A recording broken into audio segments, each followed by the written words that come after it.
But we do have black people that get on the radio every day in white-owned companies, white-owned stations with white-owned sponsors that play the role of hypersexualized, hypercriminalized male.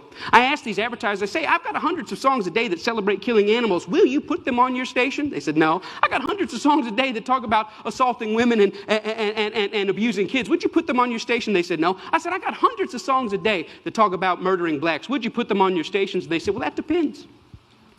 Depends on what? Who it's done by and who it's branded for. Because if we can get black folks to sing about it and we can brand it for our youngest black audiences, I think there's money to be made. I think there's American appetites to see these people that way.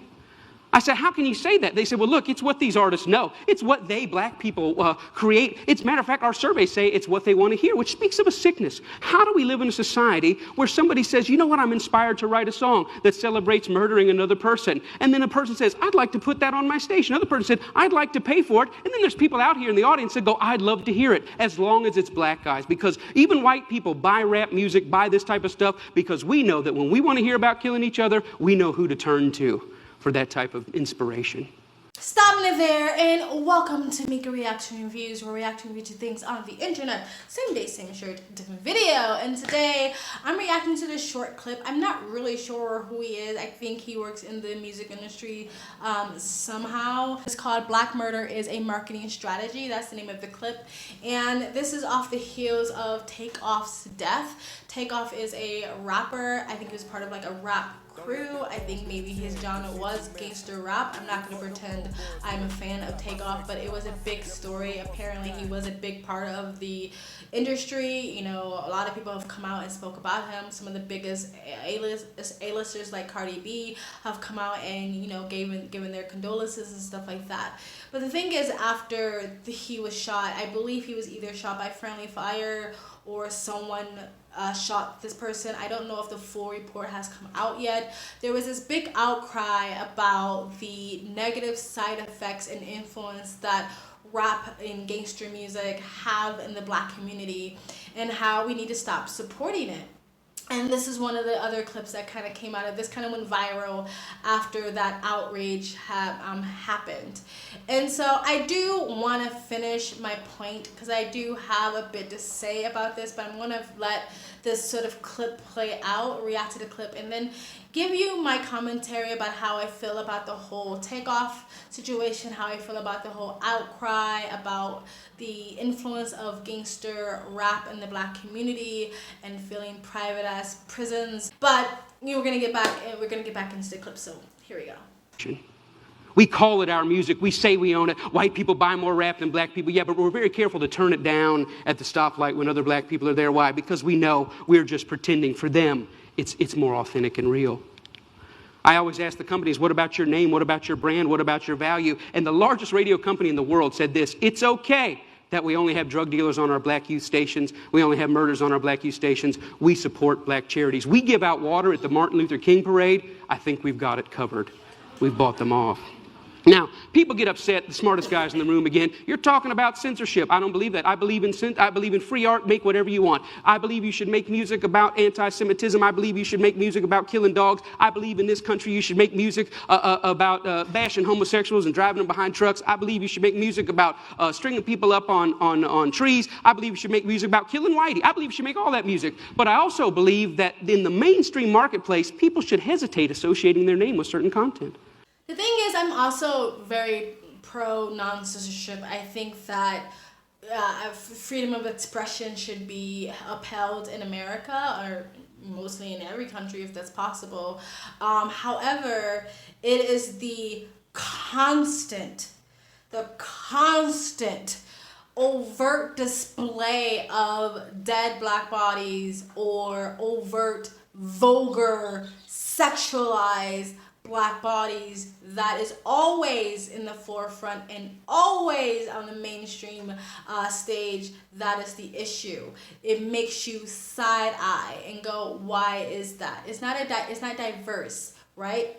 Again, when it comes to the sexualization of black bodies, when you see someone like Ariana Grande or Taylor Swift, when they are seen as sexual, it is coy, it's romantic, it's sweet, it's nice. When it's black women, it's always like legs spread open, spread eagle, wet, shaking ass, tits in your face. It's always very vulgar. It's not romantic. It doesn't instill this image of wife to you, or someone who deserves to be courted or deserves to be treated well, right? I'm not saying that just because a woman is sexual, she doesn't deserve to be treated well, but that's just how people are. You know, like if a woman is having her whole body out for the whole town, a man is most likely not going to want to open the doors for that person and wine and dine them. And that is the image of black women all day, every day when it comes to the mainstream stage in that genre of music, but it's not with any other race of music, of women. Or if there is a woman like Iggy Azalea who does the same thing, people say she's imitating black women or black art. And it's the same thing with black on black crime, or this sort of overt romanticization or celebration of criminality in the black community. It's just constant. It's not diverse. You know what I mean? I'm not saying we don't have our lyrical, poetic, woke, rappers out there. We do, but it's not what's pushed by the mainstream. But anyway, I'll let him continue. You know, there's certain stuff you can't buy at the store. Certain stuff you can't get on iTunes because their brand doesn't want it. But if you want to hear black people celebrating killing black people, they got thousands and thousands and thousands of those things to sell you. I don't think it's about censorship. I think it's about American cultural hypocrisy. Because here's the truth. These black entertainers, they can't sing just about anything. There's some stuff that'll get them fired, and they get dropped, and they get fired, and they get slapped on the wrist, and they get disciplined all the time. Why? Because sometimes they step over the bounds. A very famous case is what happened with Rick Ross. Rick Ross is the Mammy Two Shoes, one of the many Mammy Two Shoes of our day. He's a black entertainer in a world carved out for him and a role carved out for him by white entertainment companies. And one day he talked about, in the middle of a song that celebrated dealing drugs and killing blacks, he made a reference to date rape. And when he made that reference to date rape, that set social media on fire. That got 100,000 petitions in 24 hours. Hey, buddy, date rape is no joke.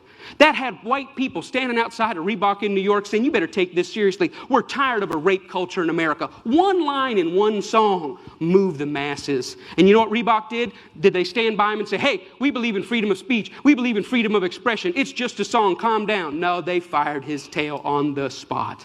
The president came out and said, this goes against our high standards. He's gone against the values of our brand. Shame on Rick Ross. We're disappointed. He doesn't know how serious date rape is. And when I saw that, I thought, wow, how convenient. Isn't that amazing? But here's what really happened. It's not their brand, it's not their values. Rick Ross went off script. He was hired to get black customers, and they think that black customers go with black bait. And in America, black bait is the hypercriminalized, hypersexualized portrayal of black people. And as long as he had sung about that, the stuff that got him hired, he still have a job at Reebok. But when he touched other sensitivities that affect us, he lost his job. See, the truth is, it's not they that need to change. It's we that need to change. We created the lies. We created them for our profit. We own the companies. We own the record labels. We own the advertisers, and we keep putting it out. Stopping it there. Okay, when he said we need to change, I thought he was talking about the consumer. Okay, so he's putting a lot of the blame on the white executives, the white producers, the white, marketers, the business owners, and all that stuff. White. Kind of reminds me of the whole systematic racism sort of thing. He's putting a lot of the blame on outside of the community instead of within the community, and I would disagree with that. I'm not saying that they have no blame, and there probably is some sort of sick, perverse, maybe racist people in those communities that get off on the idea of getting black people to sing to other black people about killing each other and just being sort of not civilized, I guess. But if we didn't buy it and if we didn't celebrate it, then it wouldn't exist. If black people, especially now today in a woke culture, if black people came together systematically all at once and said, this is racist, this is fucking racist, and we kept on that and we refused to buy it and we slapped it down every time it came out, it wouldn't exist. It wouldn't exist just on white buyers alone, because especially the progressive ones would start to feel guilty if they buy it because they'll be called a racist. If we put the same pressure on them to not play this music, if you do, it's racist, the same way that the woke SJWs protest Ben Shapiro every time he shows up in a university, then the radio stations will stop playing it. we have a huge part to play in this. It is on us, not on them. Because they're giving us what we ask for. If we stop asking for it, then they won't give it to us. At the bottom line, it's the money. If we don't give you the attention, our eyeballs, and our money, then they'll stop playing it. So I get what he's doing. He's putting more on them to, hey, you stop playing this. You know, you're hurting the black community. I get that, and I'm not saying they don't have any blame. But that's not definitely where I will come from. I'm all about accountability and responsibility. Clean your own fucking room. Clean your own fucking room. And then you can, tell other people how they should change. But if you're not willing to change yourself, how are you expecting them to change when they're making hand over fist money off of you? Anyway, let's continue. And it's this that's got to change. I thought about it. You know what? I wonder if White Mike could get anybody's attention on this. So I stood outside of a Walmart. And I said, hey, I don't think killing cops and killing blacks is very cool. And you know what? It only took 7 weeks of Mike standing out there. And they wrote a letter and said, yeah, we don't think it's cool either. We're going to pull our name off of that. The largest retailer in the world had never considered that maybe their commercial shouldn't be right before or after a song about young black men being gunned down. And I realized this, that black murder is normal, but it should not be. And I realized the importance at the coffee table, at every headline, every pastor's gathering, every family gathering to say, you know what, these black lives matter. It's not just another black kid. These are human beings. I'm doing my best in every way, shape, and form. Talks like this everywhere I can go to say, you know what, I was born in a world where black murder was normal. My kids were born into a world where black murder is normal, but I don't want to die in a world where black murder is normal. Am I 5 years or 10 years away? I don't know, but I'm screaming as high as I can. Let's feel this pain and let's lift our voice to tell the lies. They are not criminals, they are not deviants, and their lives are just as important as ours. Thank you very much.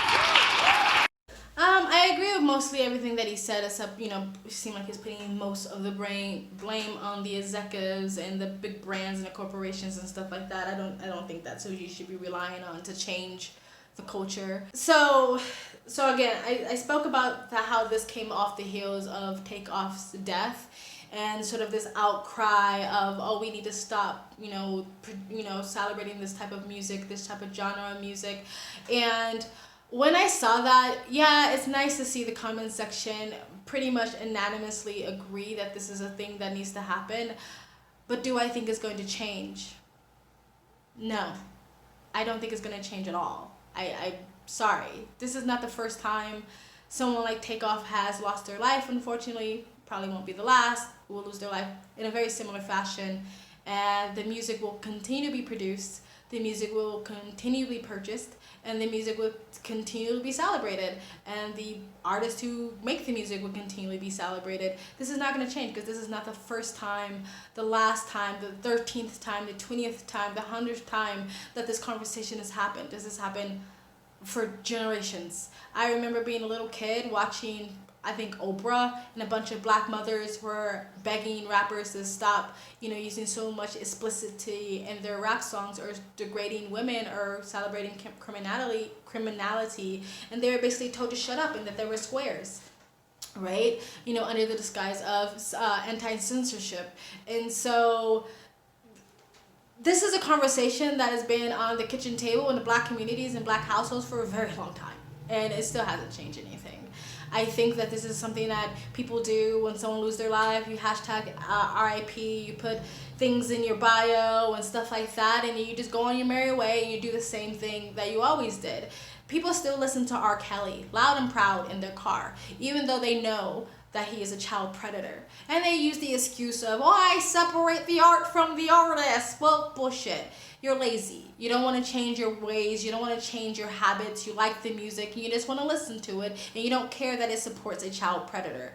Just say what it is. And so if people can't take the time to delete R. Kelly off their Spotify, you really think people are going to take the time to go through their music genre, their musical genres, and delete the music that they think is toxic for the black community? Do you think they're really going to go police their child's music or talk to them and really try to educate each other why this is not a great thing to constantly fill your mind and your spirit and your heart and your soul with? No, because people are lazy.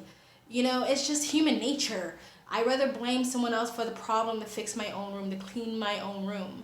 The famous Dr. Jordan Peterson quote, it's easier to point to something like systematic racism that's kind of a symbolized thing at this point, that I don't have to change anything. I don't have to do any work on myself in my own household. All I gotta do is point and go, that's the problem, and then I don't have to do anything, right? And so for music that celebrates criminality in the black community, music that celebrates overt, vulgar sexuality of black bodies in the black community, for that to cease to exist, a lot of black people have to do something about it, and they're not going to, because people are lazy. This is not a criticism necessarily. This is not, oh my god, you're evil and stupid and dumb and all these things. This is just human nature. Human beings don't like to change. It's too much work. Life is hard enough. I have 3 jobs. I have kids. I have a mortgage. I fucking have mental health I gotta deal with.